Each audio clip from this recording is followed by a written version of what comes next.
Hello hi नमस्कार जय Jagannath welcome back to my YouTube channel live with Debasmita. आज कहीं आम अध बाटर रथ न टाणी घर को फेरी आसिलु कारणटी जानवाक हेले भिडियोटी को शेष पर्यंत देखंतु। आज हूँ से दिन जो दिन कि बलभद्र सुभद्रा और जगन्नाथ निजर लीला खेला मौसी बाड़ी सारी श्रीमंदिर पुरी प्रत्यावर्तन किए छोट छोट मंदिर से पुरी जगन्नाथ को अनुभव करी एठी रथ टाणी ठाकुर ठीक से आमे मध्य पुरी न जाई पारी एई आम घर पाखरे थिबा छोट मंदिर रे जगह को दर्शन करने पे बाहुड़ी आरतीर शेष संगे संगे एठी पहंडी भी जे आरंभ हो सारी आउ किछि समय विलंब घटाई जगह आसीबो झुली झुली निजर दर्शक माननकु दर्शन देबा लगी। ये कहिला जगह खाली श्रीमंदिर रे थाए, जगह श्रीमंदिर रे केवल न थाए, जगह चारिआडे विद्यमान पर भावर ठाकुर जेउठी भाव से सेठी विद्यमान।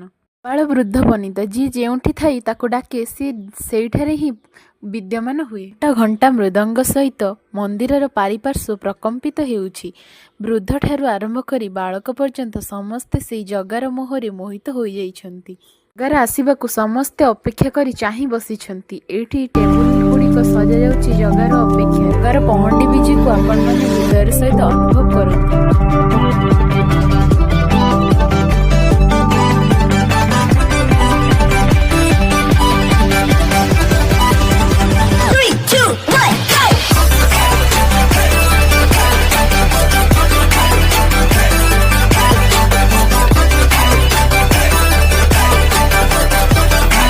सरिवा मात्रे रथ चारिपटे 3 थर पहंडी विजय होई तापर रथ ऊपर को उठिगले कालिया ठाकुर। कालियार से दिव्य दर्शन लगी समस्ते अपेक्षा चाहि बसिछन्ति। एठी नन्ना माने तांकु जगन्नाथंकु सजाडुछन्ति, तांकर ड्रेस तांकर माळ सबको ठीक भाव सजई रखुछन्ति कारण रथ टाणी बेले जेमती किछि व्यवस्थित करी जगन्नाथ को रखी एठी आरती स्टार्ट हो जाइछि।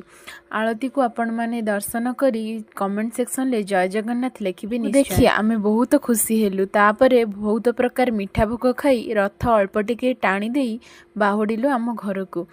सो family watching my video more and subscribe, like, share and thank you for watching my video. Bye bye family.